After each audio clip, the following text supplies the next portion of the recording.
공생애를 시작하시면서 마귀의 시험을 당하시고 광야에서 시험을 당하신 예수님, 제자들을 부르신 그 예수님은 첫 번째 사역으로 귀신 들린 사람을 쫓아주셨습니다. 예수님 우리의 길이고 진리고 그리고 생명이 되어주시는 줄로 믿습니다.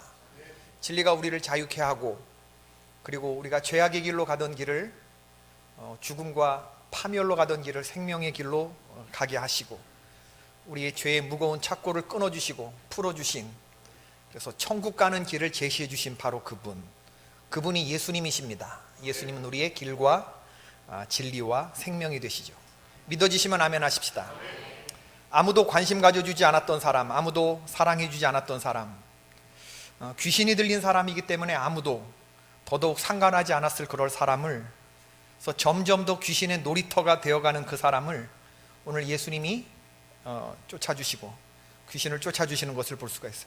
그 사람에게서 나오라, 예수님은 그에게 관심을 가져주셨고 그를 고쳐주셨습니다. 오늘 말씀은 예수님이 가버나움 회당에서 귀신 들린 사람 쫓아내는 말씀인데, 안식일에 회당에서 가르치셨죠. 많은 사람들이 예수님의 권세 있는 교훈에 놀랐다고 했습니다. 그때 회당에 더러운 귀신 들린 사람이 나사렛 예수요, 우리가 당신과 무슨 상관이 있나이까? 우리를 멸하려 왔나이까? 나는 당신이 누구인 줄 아노니 하나님의 거룩한 자니이다. 우리가 당신과 무슨 상관이 있나이까? 귀신은 과연 귀신 같은 능력을 가지고 있는 초자연적인 존재였죠. 지금 자기에게 닥칠 운명, 이것을 지금 예감하고 있는 겁니다. 더러운 귀신은 예수님의 일을 방해하려고 했지만 예수님 앞에서 예수님이 말을 꺼내기도 전에 자기뿐만 아니라 악령 세계 전체에 닥친 파멸과 심판의 위기를 직감하고 지금 공포에 휩싸여 있는 겁니다. 예수님에 대해서 귀신들이 표현한 말이 있습니다. 오늘 본문에 하나님의 거룩한 자라고 하는 표현, 마태복음 8장 29절에서는 하나님의 아들, 마가복음 5장 7절에서는 지극히 높으신 하나님의 아들, 이런 표현들은 어떻게 하든지 자기의 운명, 최후의 심판 때까지 자기의 생명을 연장시켜 보겠다고 하는 이 자기 방어적인 측면에서 하는 귀신의 얘기일 뿐입니다. 귀신의 말들은 모두 다 사실이죠. 진실한 고백이죠. 예수님에게는 마귀의 일을 멸하는 놀라운 권세가 있습니다. 하늘에서 패해서 지상으로 쫓겨내려온 사탄과 그 졸개가 사탄을 영원한 무적행으로 가둬놓을 수 있는 하나님의 아들을 직접 배웠으니 어찌 경악하지 않을 수가 있겠습니까? 좀도둑이 딱 있는데 좀도둑 앞에 누가 나타났느냐? 검찰총장이 딱 나타난 겁니다. 그런 거예요. 지금 깜짝 놀라는 거, 이제 자기에게 닥칠 운명을 지금 예감하고 있는 겁니다. 상대도 안 되는 좀도둑에게 검찰총장이 딱 나타난, 이건 그 자체로 귀신의 입장에서 보면 뭐라 한다? 멘붕이라 한다. 멘붕이 와버린 거예요. 놀라움과 충격에 의해서 무의식 중에 실토된 말이 당신이 나와 무슨 상관이 있느냐라고 하는 거예요. 예수님이 귀신을 상대하시는 유일한 방법은 꾸짖는 것이었습니다. 꾸짖는 것은 그저 말로 엄하게 경고한다, 이 뜻을 넘어서서 벌한다, 책망한다, 이런 뜻이 내포되어 있죠. 좋은 말로 잘 타일러서 타협이나 회유하셨다, 이런 정도가 아니고, 예수님이 귀신을 상대하신 방법은 타협할 수 없는 대상을 향해서 단호하게 책망했다는 겁니다. 예수님 귀신에게 두 가지 말씀을 하시는데, 하나는 잠잠하라, 또 하나는 그 사람에게서 나오라. 잠잠하라와 나오라, 이 두 가지 말씀을 하셔. 잠잠하라는 말은 입에 재갈을 물리라.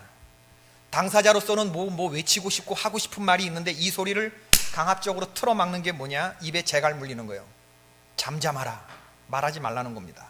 단호한 의지가 담겨있는 그런 명령이죠. 나오라 라고 하는 것도 더 이상 지체하지 말고 즉각적으로 그 사람에게서 떠나라 라고 하는 강한 명령입니다. 예수님은 귀신하고 대화를 섞으실 의지가 없으세요. 귀신은 우리와 대화를 나눌 수 있는 존재가 아닙니다. 예수님처럼 상대해야 귀신을 이길 수 있습니다. 두 가지, 잠잠하라, 나오라. 귀신이 말하는 것을 예수님은 허락하지 않으셨어요. 예수님의 이 명령 앞에서 귀신은 어떻게 반응했는가? 발작하며 몸부림을 치게 하고 떠나갔다고 했습니다. 경련을 일으키고 떠나가게 했다.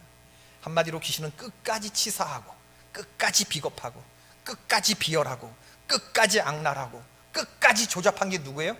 그게 바로 귀신의 역사입니다. 사람에게서 역사하는 이 귀신에게 이 사로잡힌 사람들 가만히 보면요, 그래서 사탄 마귀가 그 사람의 견고한 진을 딱 치고 있는 사람들을 보면요, 끝까지 치사하고 끝까지 비겁하고 끝까지 이 사탄의 이런 속성들이 그대로 다 드러난, 그리고 그런 사람들은 더러워요. 그리고 지저분해요. 그리고 질서가 잡혀있지 않은 삶을 삽니다. 성경에 보면 더러운 귀신이 그 사람을 상하게 하고 나갔다라고 되어 있습니다. 마지막 쫓겨나가는 순간까지 귀신은 사람을 온전하게 내버려 두려고 하잖아요. 자기의 놀이터였던 사람의 마음을 나갈 때 마지막까지도 그 사람을 상하게 하고 나가는 것이 마귀의 본성이죠. 요한복음 10장 10절에 도적이 오는 것은 뭐하러 오는 거죠? 도적질하고 죽이고 멸하려고 오는 것이 도적이 오는 거지만, 예수님이 오신 목적은 뭐죠? 양으로 생명을 얻게 하고 더 풍성히 얻게 하려는 것이다. 귀신의 역사는 인간을 조금 괴롭히거나 성가시게 하거나 귀찮게 하려는 목적이 아니고, 귀신의 역사는 사람을 죽이는 겁니다. 멸하는 것입니다. 그러므로 죽이고 싶고 죽고 싶은 것, 이런 생각이 드는 것 전부 다 사탄의 역사입니다. 죽이고 싶고 죽고 싶은 생각 드는 것. 성령이 역사하면 이 생각이 변화되어서 어떻게 되느냐? 살리고 싶고 살고 싶은 생각이 들어요. 어둠으로 가는 게 아니고 점점 빛으로 나오고 생명으로 나오는 생명의 역사가 시작됩니다. 죽고 싶은 사람이 소망을 갖게 되고, 살아야겠다라고 생각 드는 거, 그 사람의 삶 가운데 빛이 들어가는 증거이죠. 큰 소리를 지르며 나오는지라. 오랫동안 주인 노릇하고 살았던 사람에게서 떠나가야 하는 귀신의 운명을 생각해 보십시오.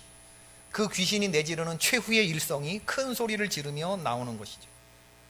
마가복음에는 이렇게 귀신 축출의 얘기가 첫 번째로 다루어지고 있어요.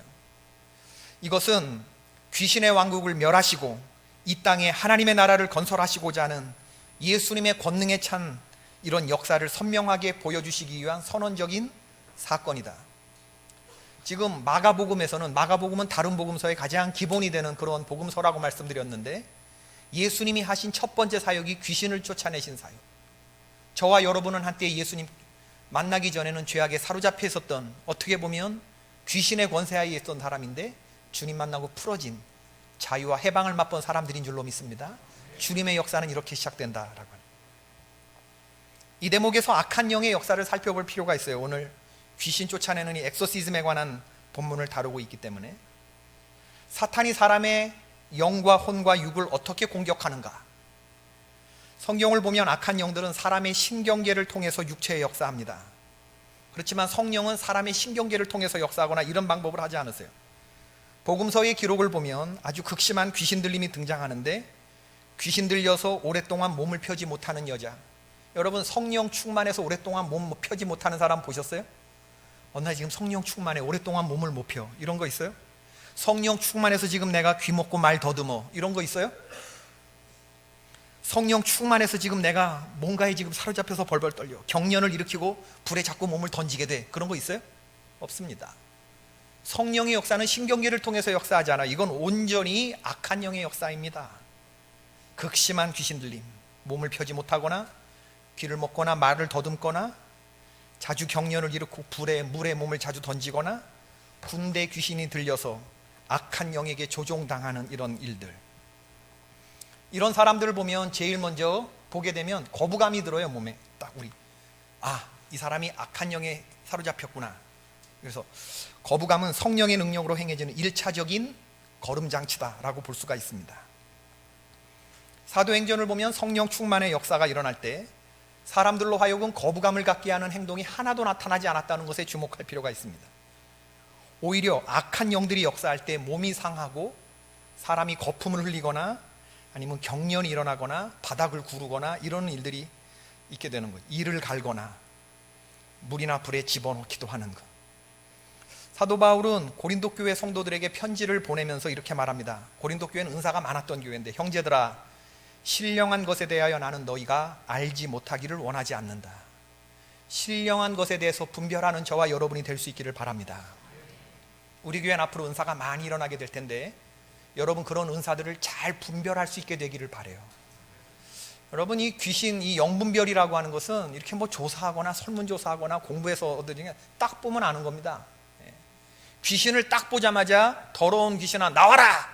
주님은 그냥 보자마자 하셨어요. 그리고 뭐 판단하기 이전에 이미 예수님 보자마자 자기가 두려워서 먼저 거품 흘리고 소리 치르는 것이 귀신의 존재들이죠. 여러분, 성령의 역사는 다른 사람들 안에 있는 성령의 역사와 분열을 일으킵니까? 조화를 일으킵니까? 그리스도의 몸을 이루어가요. 나에게 있는 능력과 너에게 있는 능력이 서로 온전한 조화를 이루어서 그리스도의 몸된 교회를 세워나가는데, 악한 영에 걸린 이런 사람들은요, 이상하게 조화가 안 돼요. 섞이지가 않습니다. 자꾸 겉돌아요. 이런 역사들이 일어나는 건 악한 영의 역사죠. 귀신의 공격은 어떻게 분별하는가? 악한 영들은 어디로 공격을 해오는가? 1차적으로는 생각입니다. 악한 영은 사람의 생각 속에 침투해서 자기들 뜻대로 조종해요. 성경을 보아도 사탄이 사람의 생각 속에 예수를 팔 생각을 넣었더라. 그러면 여러분, 우리가 생각을 잘 분별할 필요가 있는데, 하루 종일 우리에게서 드러나는 우리가 생각하는 모든 생각이 다 나의 생각이라고 생각하시면 안 돼요. 내 생각이 있을 수도 있고, 누구 생각일 수도 있어요? 사탄의 생각을 내가 품을 수도 있다. 이거 여러분 정말 중요한 사실입니다. 내가 사탄의 생각을 할 수도 있다. 많은 사람들이 그렇게 생각 안 해요. 주님이 나 지켜주니까 내 생각은 다 내 거예요. 아닙니다. 사탄이 생각으로 역사할 수 있어요. 우연히 들은 단어나 문장, 마음속에 떠다니는 생각, 잘못 이해한 성경 말씀들, 이런 것들이 생각의 잔상으로 남아서 악한 영들이 조종하는 대로 움직일 수 있는 것이죠. 지금까지는 조용하고 순탄하고 정상적인 생각을 하고 있었는데, 지금까지와는 전혀 상반되는 어떤 생각이 갑자기 떠오른다면 여러분 조심하셔야 돼요. 사탄이 생각을 조종했거나 마치 우리 스스로 생각한 것처럼 교묘하게 악한 뜻을 집어넣을 가능성이 있다고 하는 겁니다. 이 공격을 받으면 절대적으로 무능해져요. 아무리 내가 생각을 바뀌려고 해도 마음대로 몸이 움직이지 않습니다. 생각이 바뀌지 않아요. 딱딱하게 굳어버려서 이게 견고한 진이 되어버리는 거죠. 나약함의 영에 구속된 사람은 늘 자신이 할 수 없다고 생각합니다. 일상적인 일에도 언제나 피곤하고 힘이 없죠. 분명한 병이 있는 것도 아닌데도 만성적인 무능을 호소하기도 하고, 갑자기 멍해지거나 무언가에 사로잡혀서 아무 소리도 못 듣거나, 떠오른 생각이나 장면, 말을 무작정 따르겠다고 하는 거, 이거 다 악한 영들의 방해를 받은 증거들이죠. 설교 말씀을 들을 때 귀를 기울이지 못하는 거, 이거 바로 에베소서 2장 2절, 공중 권세 잡은 자가 말씀이 들릴 때 중간에서 낚아채는 거예요. 말씀을 낚아채는 겁니다. 그러니까 말씀이 우리 마음에 좋은 밭에 뿌려지지 않고 듣는 즉시로 나가는 거예요. 한 귀로 듣고 한 귀로 나가면 다행인데, 한 귀로 듣고 구멍이랑 구멍은 다 통해서 나가니 이게 문제가 되는 거예요. 짜증 섞인 생각, 불만, 불평, 온통 이런 생각들로 가득 차 있는 거, 성과 없는 열심, 쉴 새 없는 일, 낮에 일하는 것에 대한 어려움, 밤에 꾸는 꿈, 고통과 혼란과 행함 있는 신앙으로 옮기기 어려운 일들, 당혹감, 난처함, 이런 생각들에 점령되어 있는 거예요. 사람은 이런 일을 당하면서 전혀 의식하지 못하죠. 좋은 땅에 말씀이 뿌려졌다고 하는 것은 말씀을 듣고 깨닫는 자다. 마태복음 13장 23절의 말씀. 하나님의 진리의 말씀이 사람에게로 들어와서 그분께 헌신하고 충성하기로 의지를 다짐하는 이런 생각이 여러분 안에서 일어날 때 주께 감사하시기를 바랍니다. 그 생각은 성령이 주시는 생각이에요. 말씀이 들었을 때 그 말씀의 잔상이 말씀에 집중하지 못하고 자꾸 다른 생각을 하게 하거나 꼬투리를 잡아서 전혀 말씀의 맥락을 잡지 못하게 만드는 건, 공중 권세 잡은 자가 중간에서 말씀이 땅에 떨어지기 전에 이 새가 와서 쪼아먹는 거거든요. 그래서 말씀에 집중하지 못하게 하는 거, 이거 어두운 영에, 그리고 말씀 들을 때 자꾸 졸리는 거, 막 혼미해지는 거, 여러분 이거 조심하셔야 됩니다. 정말 피곤해서 그럴 수도 있지만 그냥 설교가 딱 시작됐을 때 그냥 눈이 감기는 건, 이건 악한 영의 역사예요. 믿음이 잘 성장하지 않는 것을 봐요. 사탄 마귀는 우리의 생각을 점령합니다. 생각을 잘 컨트롤하고 계셔야 돼요. 악한 영과 그들이 활동하는 이 여파는 영과 혼과 육에 드러나게 되는데, 악한 영들은 공격할 때 생각과 마음의 거짓을 말합니다.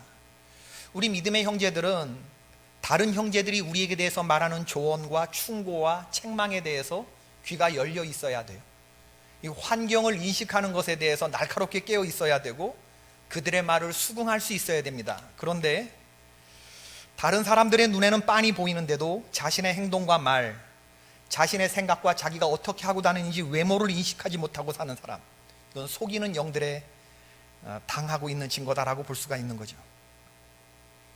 악한 영은 사람의 육체의 역량을 발휘해서 때에 따라서 다양하게 방해하는데, 음식 먹는 것에 대해서 어려움을 느끼게 하거나 숨쉬는 일이나 육체적인 어떤 힘, 나른함이나 관절의 뻐근함이나 추위와 더위와 감정, 불면증, 이런 모든 거, 밤에 뒤척이는 거, 이런 것들이 다 악한 영의 뜻으로 일어나는 현상일 수가 있습니다.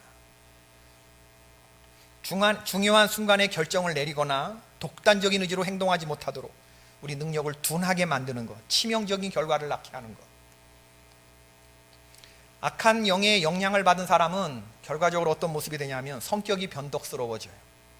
일을 꾸준하게 감당하지 못합니다. 충성심이 계속해서 흔들립니다.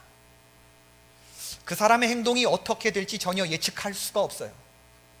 자유의지와 상관없이 충동적으로 움직이고 이유 없이 반발하거나 갑자기 뒤로 물러납니다. 그의 삶과 행동을 보자면 모순이 가득하죠.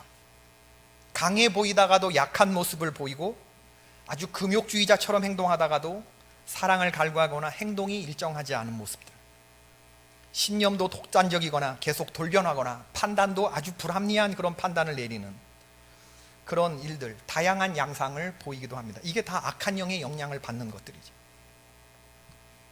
악한 영의 영향을 받으면 그 사람의 판단이 어떻게 내려지느냐, 영적인 판단을 내리고 올바른 판단을 내리기보다는 육신을 만족해 하는 판단을 내립니다. 육을 만족해 하는 판단, 정욕이 통치권을 주장하며 생명을 무시하는 판단을 내리게 되죠. 사고나 판단력, 정신능력이 약화되고 도덕성이나 의지가 약화되는 모습으로 나타나고, 두려움 때문에 다른 사람들의 말을 듣는 것이 두려워지고, 육체도 점점 나약해지고, 도덕적인 측면으로 보자면 나는 잘못이 없어 라고 말하거나 아주 과감한 발언, 미처 생각지도 못하는, 다른 사람들이 생각하지도 못하는 그런 과감한 발언을 하기도 해요. 선택하거나 통제하는 그런 능력을 상실하죠.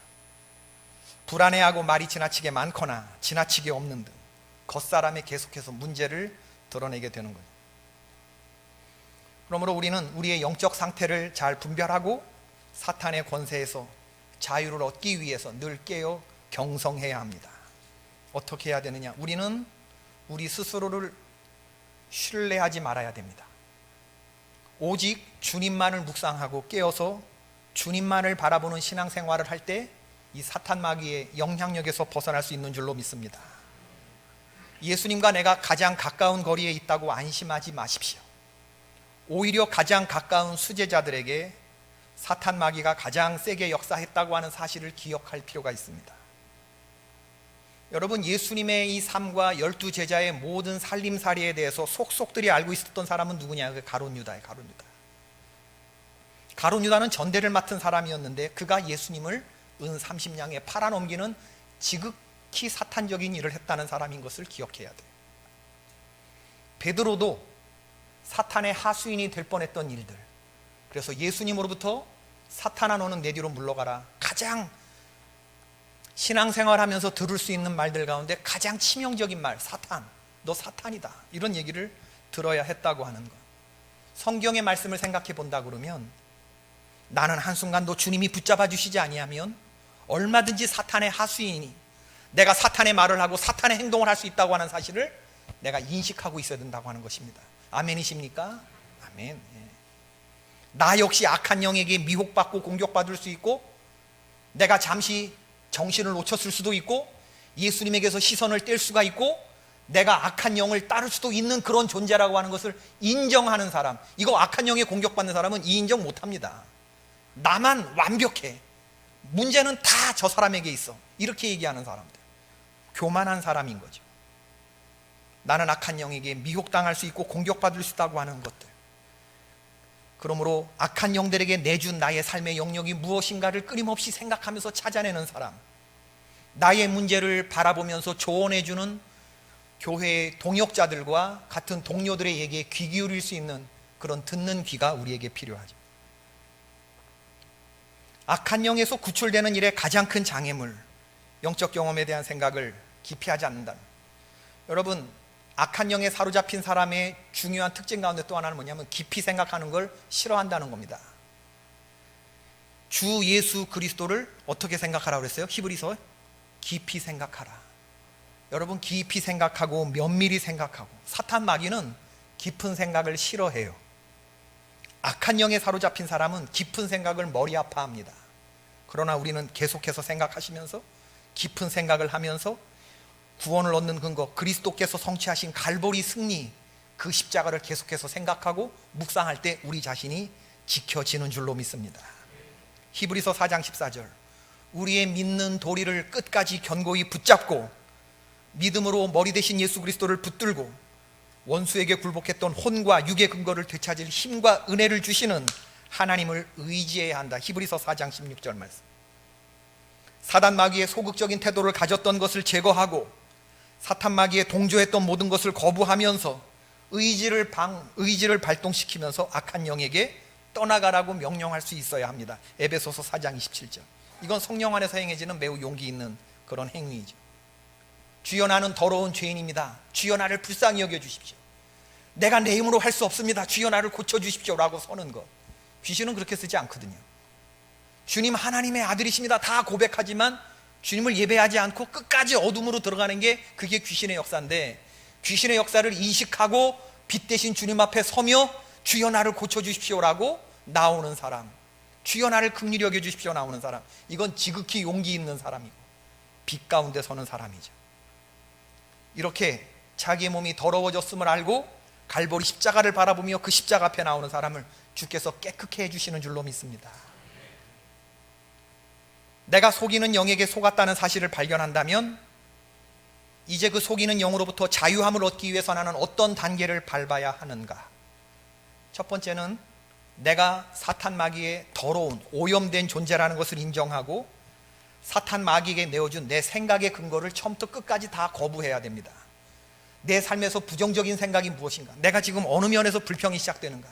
내가 어떤 면에서 죽고 싶은 생각이 드는가? 이런 마귀가 점령당한 내 삶의 어떤 이런 부분들을 깊이 생각하면서 다 찾아보는 거예요. 조사해 보는 겁니다. 그리고 결심하는 거예요. 나는 이런 것들과 결연히 싸우겠어. 나는 내 삶을 정리할 거야. 깨끗함 가운데 나아가겠어. 난 더럽게 살지 않을 거야. 나는 거짓에 살지 않겠어. 나는 진실을 말하겠어. 거짓을 말하고 잠깐의 편안함에 나는 취하지 않겠어. 정직을 말하고 그 정직의 대가로 오는 책임감을 내가 갖겠어 라고 나서는 것. 악은 모양이라도 버리겠어 라고 선포하는 것. 내 생각의 근거를 거부하는 거예요. 초기 단계고, 그 다음에 영적인 공격에 끈질기게 싸우고자 하는 투지를 갖는 게 중요합니다. 자질구레한 변명들에 단호히 대처해야 돼요. 미혹의 결과를 감지하고 행동의 결과를 분별하는 것이 필요하죠. 성경은 계속해서 우리에게 말합니다. 신령한 자는 모든 것을 판단하나 자기는 아무에게도 판단받지 아니하시느니라. 고린도전서 2장 11절 14절. 하나님의 일은 영적으로 분별된다. 요한일서 4장 1절. 영들이 하나님께 속하였나 속하지 않았나 분별하도록 해라. 범사에 헤아려 좋은 것을 취해라. 데살로니가전서 5장 21절. 범사의 오래 참음과 가르침으로 경책하며 경계하며 권하라. 디모데후서 4장이죠. 악한 영의 공격의 근원을 살피고 철저히 점검하고 의심하는 행동은 이 분별과 의심, 이거 혼돈하는 분들이 많은데 분별하는 것, 하나님의 백성들에게 있어야 하는 것이죠. 형제의 눈에 있는 티는 보고 자기 눈 속에 있는 들보는 보지 못하는 사람이 많다는 것이 예수님의 말씀인데, 다른 사람들에게는 사로잡힘이 일어날 수 있는데 나에게는 사로잡힘이 일어나지 말라는 법이 없거든요.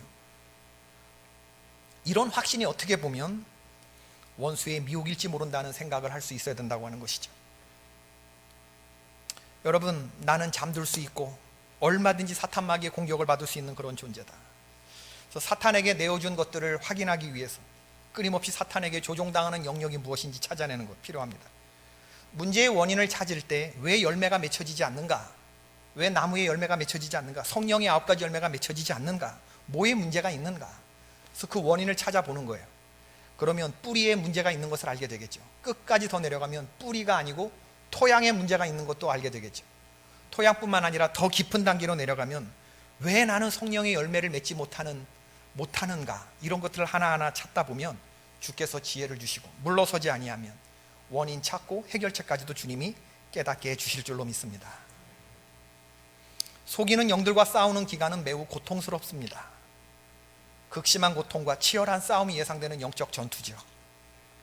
내 마음이 깨끗해졌어요. 주님의 십자가 보혈로, 갈보리 십자가를 묵상함으로 내 안에 더러움과 어둠을 다 물리쳐졌는데, 내 마음이 깨끗해졌는데, 귀신이 나갔는데, 물 없는 곳으로 도로, 생명 없는 곳, 말씀 없는 곳으로 도로 다니다가 나에게 들어와 봤어요. 깨끗이 청소됐어요. 여기 깨끗하네 그러고 물러갔습니까? 어떻게 했어요? 친구들 불러, 친구들 더 센 놈들 7을 불러와가지고 나를 더 더럽게 만들려고 하는 거예요. 그러니까 여러분, 처음에 깨끗해졌다고 거기 안심하시면 안 되고 이 상태를 유지하는 본격적인 영적인 전투에 들어갔다고 생각하셔야 돼요. 싸움에 뛰어들기 전보다 훨씬 더 어려운 공격이 있을 수도 있겠습니다. 마음이 복잡해지고 기도할수록 더욱 가망 없는 수렁에 빠지는 기분이 들기도 하고, 이렇게 해봐야 이게 무슨 소용이 있나, 이런 낙심과 절망에 빠질 수도 있고, 더 큰 무기력, 처음보다 더 나빠진 가능성으로 내가 지금 들어왔구나, 이런 생각이 들 수도 있어요. 그러나 여러분, 흑암의 권세에서 이미 승리했다고 하는 사실을 선포하면서 계속해서 하나님의 말씀을 묵상하고 십자가를 붙들고 나가는 그 태도가 중요한 줄로 믿습니다. 결코 기분이나 감정이나 환경을 보면서 예수 그리스도를 우리의 시선에서 놓치는 일이 있어서는 안 된다고 하는 것입니다. 영적 전투에서 승리하기 위해서는 어떻게 해야 되는가? 보혈의 능력을 계속해서 선포해야 합니다. 주님께 빛을 비춰달라고 기도하고 용기를 가지고 나의 문제 상황과, 골치 아프다고 피하지 말고 그 문제 상황과 직면해야 되는 거죠. 예수 그리스도의 보혈을 의지하면서 내 영 안에서 매일 마귀를 대적하리라 선포해야 합니다. 나는 해방될 수 있고, 나는 깨끗해질 수 있고, 나는 정직해질 수 있고, 지금보다 나아질 수 있다고 하는 희망을 절대로 버려서는 안 돼요.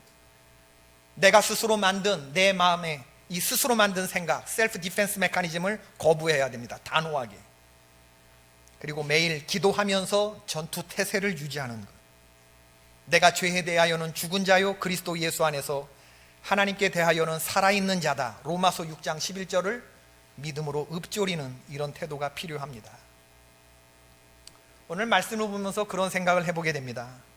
가버나움 회당에 있었던 이 귀신 들린 사람이 누굴까? 이게 바로 내가 아닐까? 나의 영혼을 사로잡고 있었던 존재, 바로 이게 사탄 마귀였습니다. 그런 좀도둑 앞에 검찰총장이 등장하신 것처럼 예수님의 등장이 아니었으면 영원히 정체가 드러나지 않았을 그 존재가 바로 내가 아니었을까? 그런데 그날 예수님을 정통으로 만난 거죠. 예수님 없이 살던 우리의 인생이 그러지 않았습니까? 우리가 당신과 무슨 상관이 있냐, 이렇게 말하던 것이 우리의 옛사람 아니었습니까? 우리가 당신과 무슨 상관이 있습니까? 그런데 내 삶의 모든 영역에서 관심이 많으신 사랑이신 예수님께서 다가오시고, 나는 너의 삶에 대해서 관심이 아주 많아, 더러운 귀신아 너에게서 나와라, 주님 우리를 깨끗게 하시고 그리고 천국 백성 삼아 주신 줄로 믿습니다. 그 예수님이 아니었다면 우리는 지금 계속해서 짐승 같은 삶을 살고 있었을 거예요. 그 예수님 앞에서 낱낱이 우리의 어두운 모습이 드러났습니다. 저와 여러분 깨끗이 청소된 사람이 되었습니다. 우리 안에 어둠이 모두 물러갔습니다. 죄악으로 인해서 몸과 마음에 상함이 있었던 거, 아직까지 그 상처가 다 아물지 않았지만 예수님께서 내 안에 오셔서 이 모든 것들을 다 깨끗이 물리쳐 주신 줄로 믿습니다. 아멘이십니까? 이게 첫 출발점이고 이게 첫 사건이죠. 내 안에서 귀신이 물러갔다. 마가복음이 말씀하는 첫 번째 사건. 예수님이 내 안에 모든 더러운 귀신들을 물리쳐 주셨다. 나는 그리스도 안에서 새로운 피조물이 되었다. 나는 더 이상 사탄 마귀의 놀이터로 나의 삶과 나의 가정과 나의 영혼을 내어주지 않을 것이다. 나는 이 싸움을 끝까지 싸울 것이다. 나는 악한 영을 끝까지 상대하면서 깨어 근신하며 지금 문 앞에서 웅크리고 있는 사탄 마귀와 주님 앞에 갈 때까지 영적 싸움을 끝까지 벌일 것이다. 나는 포기하지 않을 것이다. 나는 더러운 영의 역사를 보면서 이길 것이다. 이런 결단과 고백들이 우리에게 필요한 것이죠. 예수 그리스도, 이미 승리하신 예수님을 나의 주인으로 붙드시고 어둠의 세력과 싸움에서 승리하시고 주님 나라 갈 때까지 성화의 삶, 깨끗하고 온전한 삶을 살아내시는 저와 여러분이 될 수 있기를 주님의 이름으로 축원합니다. 우리